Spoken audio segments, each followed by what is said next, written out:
Ada tak perbezaan, tapi sebenarnya memang ada pun perbezaan, harta dari sudut perundangan, pembahagian harta pusaka antara orang Islam dengan orang bukan Islam. Dan kalau ada daripada sudut perbezaan itu, apakah solusi yang patut orang Islam buat? Dari sudut pembahagian harta orang Islam dengan orang bukan Islam, perbezaan utamanya ialah orang bukan Islam ni yang mencipta ataupun create formula pembahagian kepada orang bukan Islam ialah manusia itu sendirilah, man-made law, maknanya kita sendiri, badan perundangan di sebuah negara itu dia sendiri yang create berapa portion untuk ibu bapa, berapa portion untuk pasangan dan berapa portion untuk anak. Sekadar pemerhatian saya, dia setakat tu je faraid untuk non-Muslim ni. Dia ada ibu bapa, dia ada spouse dan dia ada issues, dia ada anak lah, waris ke bawah. Dan dia juga berlaku secara kematian berlapis sebenarnya dalam kematian non-Muslim tu pun, sebab kalaulah si mati tu mati masih lagi meninggalkan ayah, kemudian ayah tu pula mati, so dapat pula adik-adik ayah lah, sebab ayah tu ada issues pula, dia ada ke bawah dia. So benda ni dinyatakan dengan jelas di dalam akta pembahagian kepada bagi si mati yang bukan beragama Islam. Bagi si mati yang beragama Islam, kita tertakluk kepada hukum faraid lah. Saya ingat section 12/7 ke akta pusaka kecil pembahagian 1955, maknanya dibahagikan harta si mati itu mengikut hukum si mati. Bila si mati itu beragama Islam, maka ialah dibahagikan mengikut hukum si mati yang beragama Islam, iaitu tertakluk kepada hukum faraid.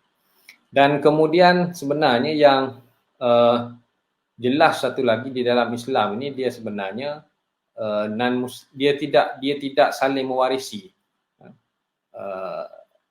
La yarithul kafirul muslim walal muslimul kafir. Maknanya orang Islam tidak mewarisi harta orang bukan Islam dan orang bukan Islam tidak mewarisi harta orang Islam. So apabila adanya orang Islam yang contohnya yang baru memeluk Islam menjadi mu'allaf, kita panggil mu'allaf lah, wal mu'allafata qulubihim, dijinakkan hati-hati mereka, dan adanya waris-waris mereka yang bukan beragama Islam. So mengikut undang-undang Islam, waris-waris yang bukan beragama Islam ni tidak layak untuk mewarisi harta si mati yang beragama Islam. Dan itu diamalkan di Malaysia lah. Dan kalau ikutkan hadis baginda Nabi SAW, sepatutnya orang Islam juga tidak mewarisi harta orang bukan Islam. Tapi malangnya di aspek perundangan negara kita tidak ada batasan atau penghalangan beragama. Sekiranya si mati itu bukan beragama Islam, maka anaknya yang beragama Islam masih lagi boleh mewarisi harta bapa dia yang bukan beragama Islam. Itu undang-undang yang non-Muslim lah. Ini masih lagi tidak harmoni dengan hadis Nabi tadilah. Saya ada juga beberapa kes yang datang kepada saya, kadang-kadang mereka ini dia was-was ataupun dia rasa macam adakah patuh syariah dia menerima harta pusaka arwah bapa dia yang bukan Islam, sedangkan dia layak menerima, kan, dia layak menerima, kan? Tapi kalaulah dia tak terima pun, kalaulah dia tak terima dengan sebab dia menghalalkan dan dia meredakan kepada waris-waris dia yang lain, boleh je lah dia menarik diri daripada menerima tu mungkin. Tapi kalaulah ada setengah kes tu dia adalah waris tunggal, so jadi masalah juga kalau dia tak terima.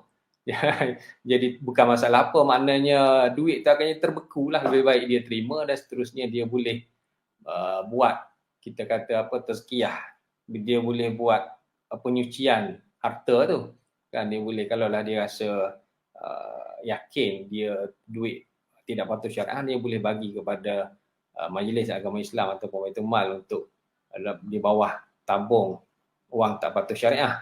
Tapi kalau sekali fikir sebenarnya bukan dia yang buat kerja tak patut syariah, Yang wakaf betul syariah ialah bapa dia. So dia sudah ada satu lapisan, tapi itu saya serahkan kepada pakar lah. Saya bukan pakar di sudut fiqahnya, cuma saya nak cerita di sudut undang-undang. Memang diakui bahawasanya masih lagi orang Islam masih lagi boleh mewarisi harta bukan Islam, walaupun ada hadis yang sebenarnya mengatakan tidak boleh lah. Itu adalah kelemahan perundangan di negara kita lah, sebab non-Muslim dibenarkan lagi walaupun berbeza agama. Anak tu ada yang Islam semasa kematian. Tapi ada juga kes dia masuk Islam selepas ayah dia meninggal. So, mana masa ayah dia meninggal dia pun non-Muslim. So masa ayah dia meninggal dia non-Muslim, memang dia mewarisi lah secara non-Muslim. Sebab dia masuk Islam 2-3 bulan selepas ayah dia meninggal. Itu tak ada isu sebab dia memang non-Muslim. Cuma jadi isu kalau lah masa ayah dia meninggal dia dah Muslim.